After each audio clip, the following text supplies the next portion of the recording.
कल मयंक ऑफिस से जल्दी घर आया। आमतौर पर वो 9 बजे के बाद ही पहुंचता है। कल वो 8 बजे ही आ गया। उसने सोचा था घर जाकर थोड़ी देर पत्नी से बातें करूंगा, फिर कहूंगा कि कहीं बाहर खाने पर चलते हैं।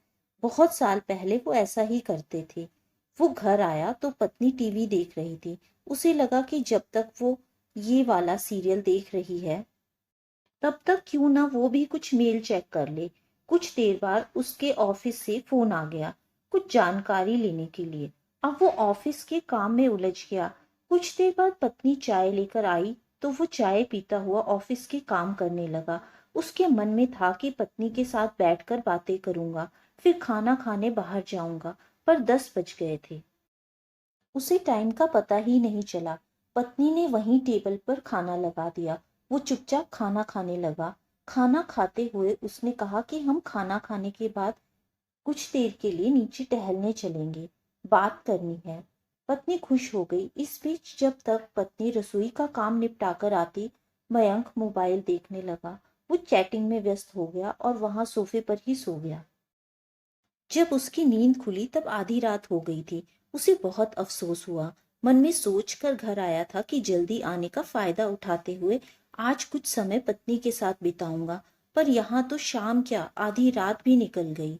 ऐसा ही होता है जिंदगी में। हम सोचते कुछ है, होता कुछ है। हम सोचते हैं एक दिन ऐसा कर लेंगे, वैसा कर लेंगे, पर नहीं कर पाते। आधी रात को वो सोफे से उठा, बेडरूम में आया तो उसकी पत्नी सारा दिन का काम करके थकी हुई सो रही थी।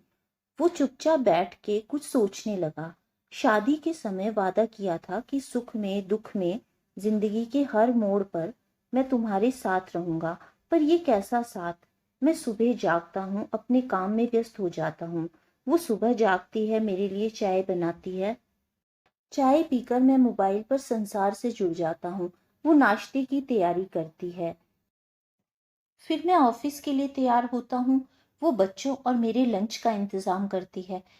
मैं इसी में अपनी शान समझता हूँ कि मेरे बिना ऑफिस का कोई काम नहीं चलता। देर रात मैं घर आता हूँ और खाना खाते हुए ही निढाल हो जाता हूँ। एक दिन पूरा ऐसे ही खर्च हो जाता है।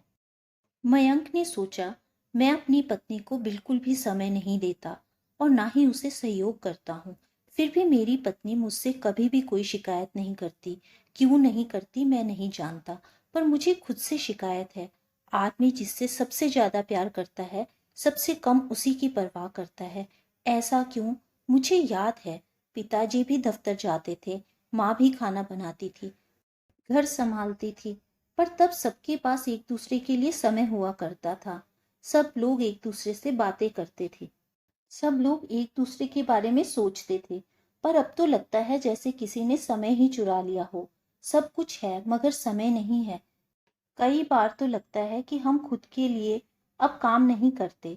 हम किसी अज्ञात भय से लड़ने के लिए काम करते हैं। हम जीने के पीछे जिंदगी बर्बाद करते हैं। कल से मयंक सोच रहा था वो कौन सा दिन होगा जब हम जीना शुरू करेंगे। क्या हम गाड़ी, टीवी, फोन, कंप्यूटर, कपड़े खरीदने के लिए जी रहे हैं? मयंक सही सोच रहा था। जिंदगी बहुत छोटी होती है, उसे यूं जाया मत कीजिए। अपने परिवार के साथ समय बिताइए। शादी करते समय जिससे सुख दुख में शामिल होने का वादा आपने किया था, उसके सुख दुख को पूछिए तो सही।